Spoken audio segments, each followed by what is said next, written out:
How's it going, guys? My name is Luis, and I just got done playing the new Project Octopath Traveler demo that was released on the Nintendo eShop today. This 2018 RPG is a console exclusive on the Nintendo Switch from Square Enix, but the demo was released today, and it allows you to play the intros of 2 of the 8 playable characters.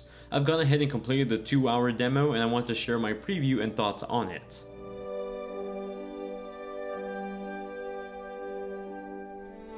Project Octopath Traveler will take you on 8 different journeys through 8 different lands from the perspective of, you guessed it, 8 different characters. All of these characters have different origins and reasons on why they're on their journey. The 2 available characters in the demo are Primrose from the Sunland region and Ulbrich, a warrior. Primrose is the highborn daughter of a high-class family. Sadly, when she was younger, her father was tragically murdered in front of her by 3 strange men with crow tattoos. Since that day, Primrose has dedicated her life to fighting and bringing justice to her father at any cost. So far, this cost has gotten her to become a stage dancer as she follows a lead to the whereabouts of her father's murderers. Ulbrich, on the other hand, is a warrior who served a king and kingdom that was betrayed by one of his own men. This man is someone who Ulbrich considered a brother, and he murdered the king and committed treason. Now Ulbrich is a retired warrior that lives in a small mountain village. Both of these characters come from dramatically different backgrounds, but will both take you on journeys of redemption. So far from the introduction I played, these stories are not holding back anything in terms of adult themes or violence. People die, there's domestic abuse, and the list goes on and on. However, based on these introductions, I'm very interested in seeing how the rest of these stories play out, including the characters that have yet to be revealed.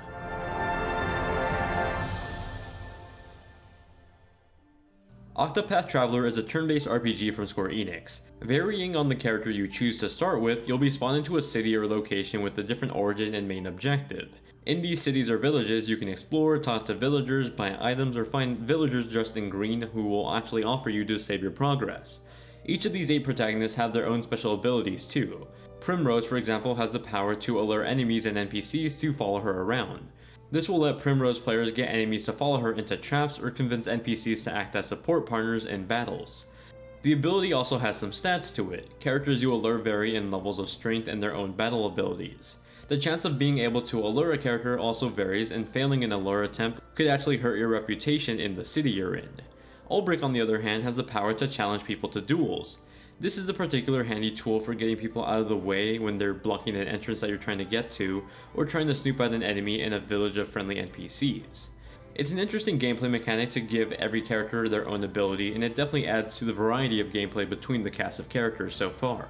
I logged in about 2 hours into the demo, 1 hour with each of the characters available, and both felt pretty different outside of the main battle system.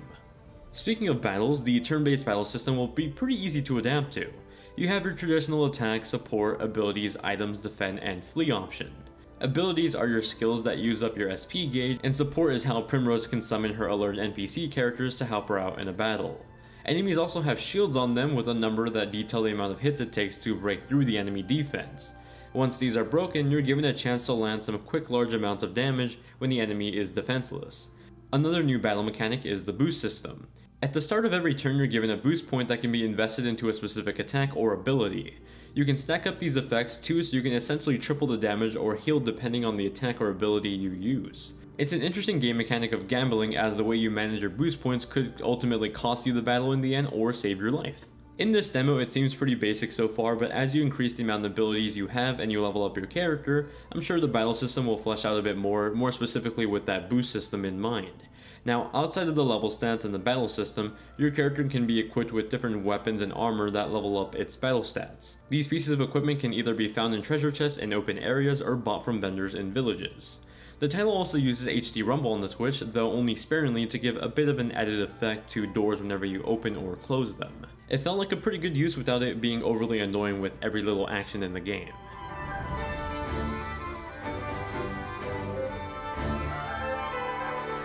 It's no secret that Octopath Traveler's visuals are striking.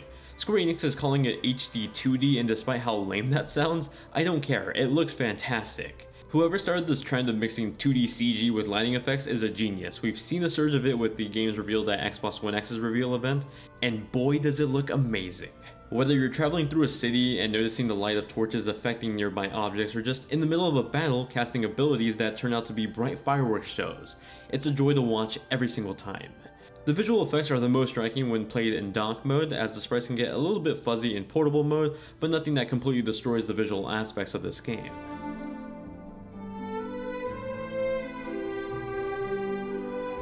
Let me start off by saying that the game supports dual audio, so whether you prefer English voices or Japanese voices, you have the choice to pick either one.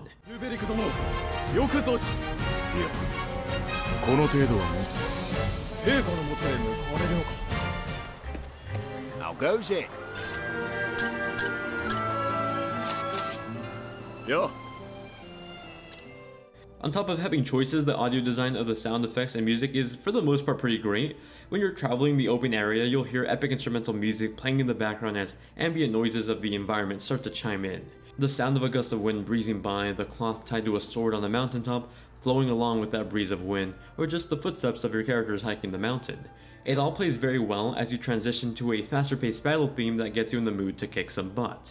My only problem with the audio so far is the repetition of voice clips. Whether you're just interacting with a character or talking to an NPC, sometimes they'll reuse the same audio clip for different NPCs and it just becomes quite apparent really quickly. The game is still a year away, so there's definitely a possibility that they'll add more variety in terms of the voice clips, but there definitely are some scenes, not all of them, but some of them, that actually have full-on voice dialogue for the captions.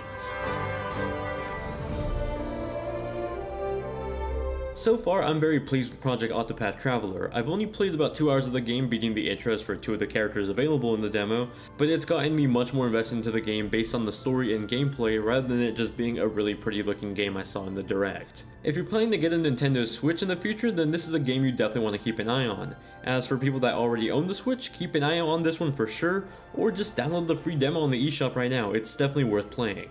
But those were just my first impressions of Project Octopath Traveler. I'll definitely be doing a review once the game officially comes out sometime in 2018. But if you have any questions about the demo that I may have missed in my impressions, then feel free to ask me in the comment section down below. I'll be happy to answer them. As always, thank you all very much for watching. If you enjoy the content, please consider dropping a like and subscribing for more videos on PS4, Xbox One, Nintendo Switch, and PC. Thanks for being some awesome viewers, and keep on gaming.